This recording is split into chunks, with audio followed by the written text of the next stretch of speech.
তাপমাত্রা কমার জন্য বৃষ্টির সালাত আছে, এই সালাত আমরা পড়বো ইনশাআল্লাহ।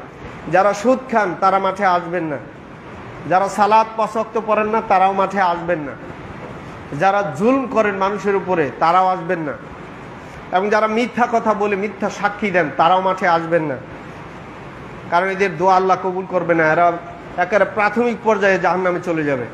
এই সালাত পড়তে আসলে আপনারা সিরা ফারা জামা গায়ে দিয়ে আসবেন, সাধারণ জামা গায়ে দিয়ে আসবেন। যারা ফজর পড়েন না, জোহর পড়েন না, এই ধরনের লোক আসবেন না, মসজিদে মাঠে আসবেন না। 2, যারা সুদ খান তারাও আসবেন না। বোঝাতে পারছি আপনাদেরকে?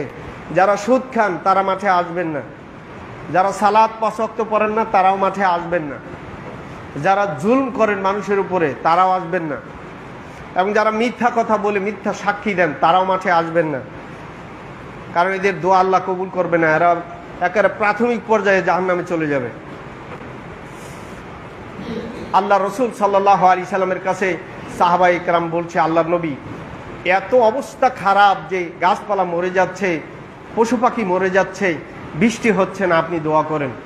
নবী সাল্লাল্লাহু আলাইহি সাল্লাম মিম্বারেই তিনি জুমার দিনে দোয়া করলেন হাত তুলে, এবং এই অবস্থায় তার বগলের শুভ্রতা পর্যন্ত দেখা গেছে। ইস্তেসকার সালাতের পরে খুতবার পরে হাত তুলে দোয়া করতে হয়, ওখানে বিধান আছে। হাত তুলে দোয়া করা যায় 17 জায়গায়, তন্মধ্যে একটা হলো বৃষ্টির সালাত পড়লে বৃষ্টির সালাতের পরে খুতবার পরে 2 হাত তুলে দোয়া করা যায়। আর ওই সময় তাও হাত এভাবে নয়, এভাবে দোয়া করতে হয়। আর রাসূল সাল্লাল্লাহু আলাইহি সাল্লাম মসজিদে মিম্বারে জুমার দিনে তিনি দোয়া করেছিলেন বৃষ্টির সালাতের জন্য, তিনি তখন হাত উঁচু করেছিলেন এভাবে। সাহাবীরা বলছেন যে আমরা তার বগলের শুভ্রতা পর্যন্ত দেখেছি। আল্লাহ রসুল হাত তোলার পরে বৃষ্টি পড়তে শুরু করলেন। পুরা 1 সপ্তাহ মাঠ ঘাট বৃষ্টিতে, লোক ঘর থেকে বের হতে পারছে না।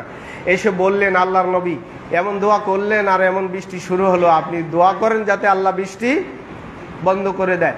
রাসূল সাল্লাল্লাহু আলাইহি সাল্লাম দোয়া করলেন, বৃষ্টি বন্ধ হয়ে গেল। সম্মানিত উপস্থিতি, আমরা পাপের কারণে যেন আমরা কি না হই, হালাক না হয়ে যাই। আল্লাহ তাবারক তাআলা আমাদের পাপ থেকে মুক্ত করুন, আমিন। আকুলি হাজা আস্তাগফিরুল্লাহ লি ওয়া লাকুম ওয়া লিসাইরিল মুসলিমিন ফাস্তাগফিরুহু ইন্নাহু হুয়াল গফুরুর রহিম।